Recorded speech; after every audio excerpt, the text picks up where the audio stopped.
Thanks very much for your interest. We met Arthur at the sports car together when I was at West End there just 2 months ago.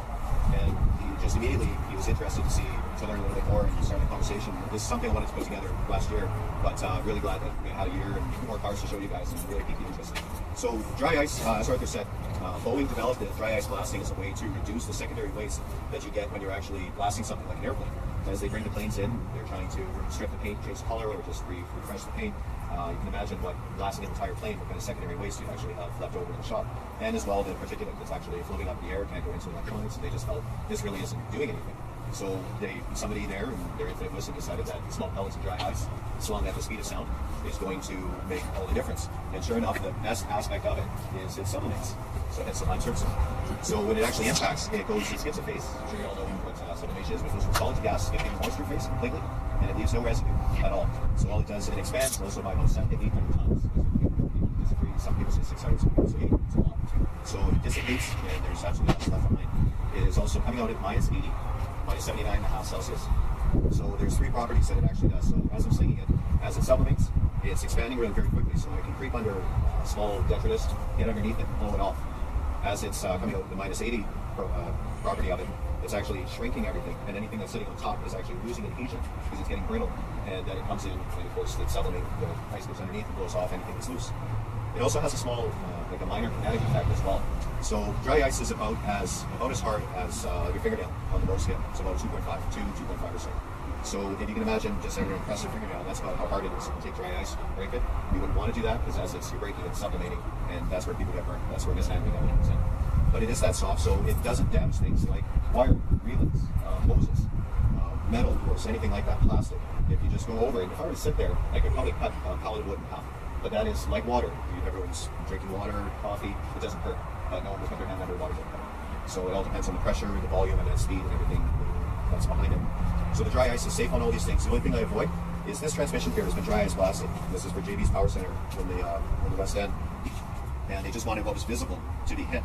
Now you can see how it's not as consistent as all these things up here, especially the metal housing in the back there, because what I've done is just taken off all the environmental detritus. It's just uncovered the metal and the inconsistencies in the metallurgy and the mixing, the cake batter, that is the actual metal itself. You can see that just in kind of the wavy properties of it. The decal that's there with the UPC code, that's something I'm going to avoid. So everyone's Castrol sticker, everyone's additional stickers underneath most of the vehicles, those I avoid completely, because that foil has barely any adhesive on it, and they just shatter and they just kind of melt like these behind me. So I found that out on my own vehicles, not on the clients. Okay, so you're welcome. The other thing I avoid typically in areas around are if you see lines coming out, and if it seems to have like a little bit of motion to it, they usually put a sacrificial foam around something like that, and then that's what wears down. It protects something from the hose itself, from the wire, and then the wire, of course, to whatever it's rubbing next to. I avoid that as well because that foam typically it just takes all that cold and it shatters. It gets quite brittle. So everything else is fairly safe to hit. I can hit all the electronics, go right into all the connectors, the wires, virtually anything without any damage. Yeah, so the picture that you would have seen was from Mark's car, you know, the 964 that was last year was the People's Choice. And so that car was already in pretty good shape. I mean, it was a well looked after car, didn't have a lot of mileage on it. And yet, even with that car, the difference between the before and after, now we didn't show that I just showed the sort of clean state.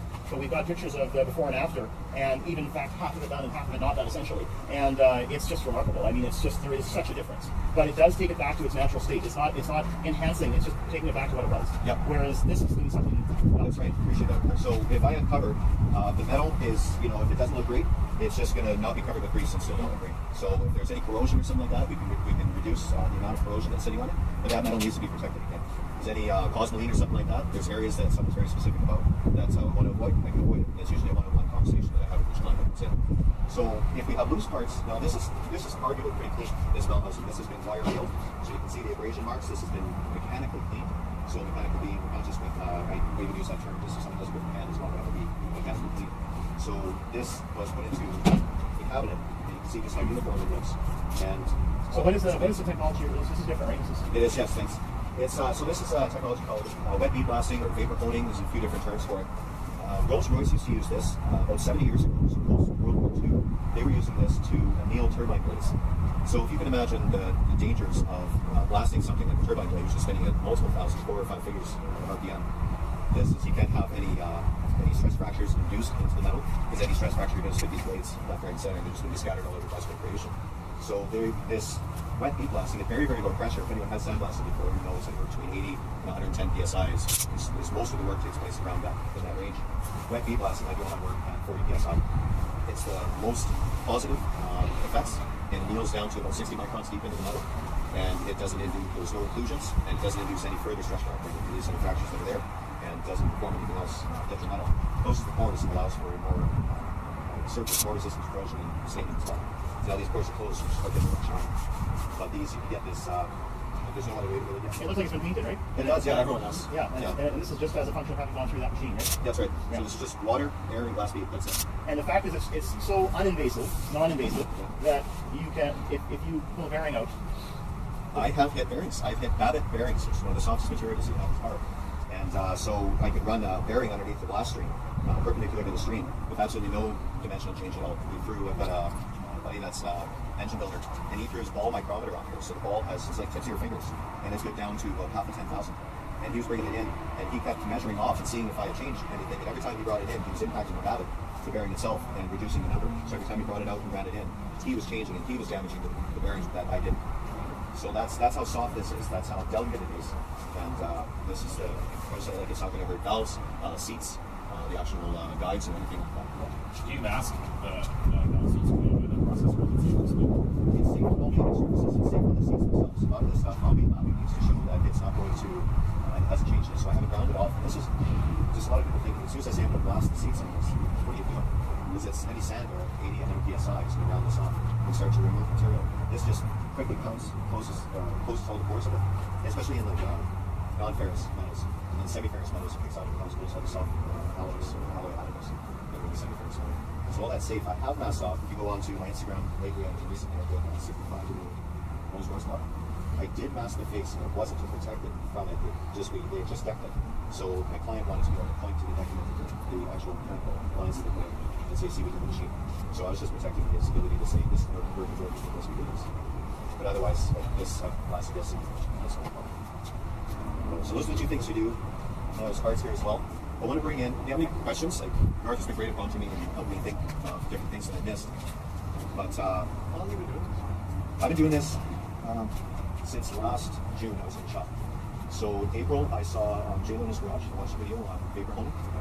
Probably kept my house surveillance, on Santa.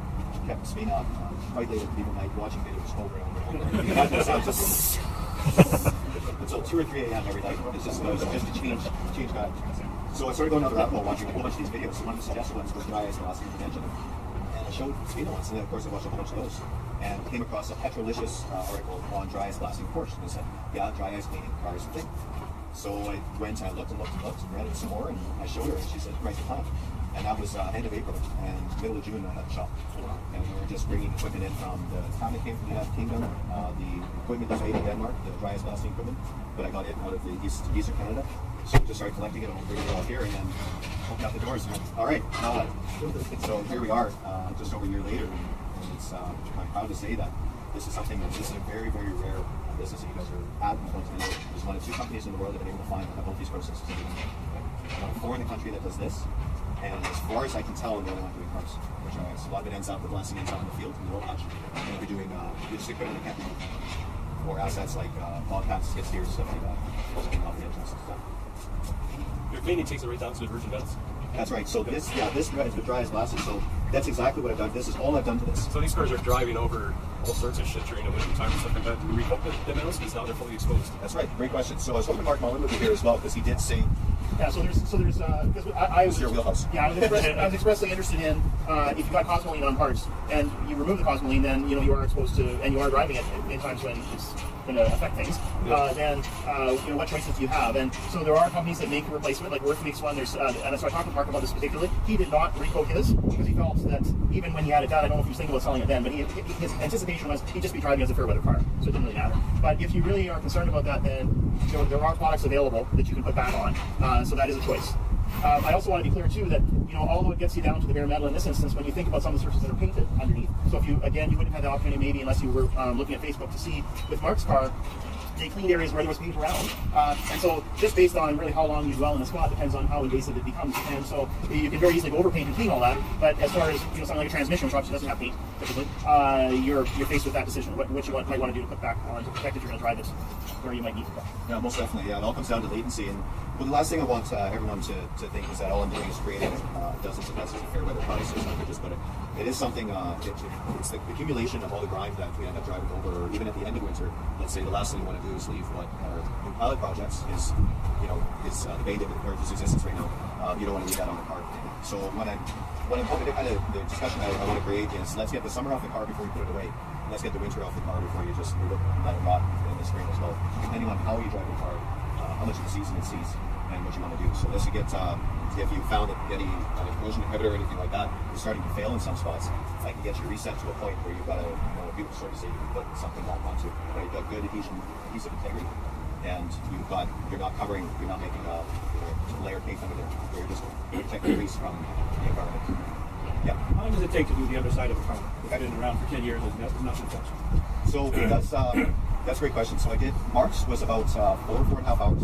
And rates, I'm going to be just candid as well. Like this is 85 an hour for this, 150 an hour for the drivers. So Mark's, pretty much we spent on his car about 4.5 hours. Bill's, his was 5. Phil works at the dealership as well. I focused on the back, and his was about 4 or 5 hours as well. So there's a lot of under tray under there if we're looking at just doing the body, where the under tray or the underbelly of the vehicle as well, and moving all that cost me to do it. We're looking at it probably 4 or 5 hours. So that's a full day booking as well. So that's like drop it off in the morning, and it just kind of stays with me while I'm able to just kind of look after other things to get the car up and not be booking anything else around that time. So that's what it will be available today as well. It's book today, it's 10% off. We're booking into really any time. Tuesdays to Fridays is the booking window. I need to get the ice Monday so I can but I'll book into Saturdays if that's what works for you guys as well, because I know it looks like the season's going to close.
It's just a matter of what I can see, I can hit. You saw it hit this hose along here, and this line here. Mm-hmm. Now everyone's seen someone like, I know Troy well, and I support his business, and there's room for what him and I both do in the city. You know, he's going to come in, when someone purchases a car, they're going to sell it. He's got an absolutely amazing set of skills for where he is, what he does for the leather, for the vents, and for engines, wheels, all of that. This is something that's more of a kind of a seasonal thing, or if you haven't seen it underneath, then this is going to take a lot less time than actually getting in there with the brush and stuff like that.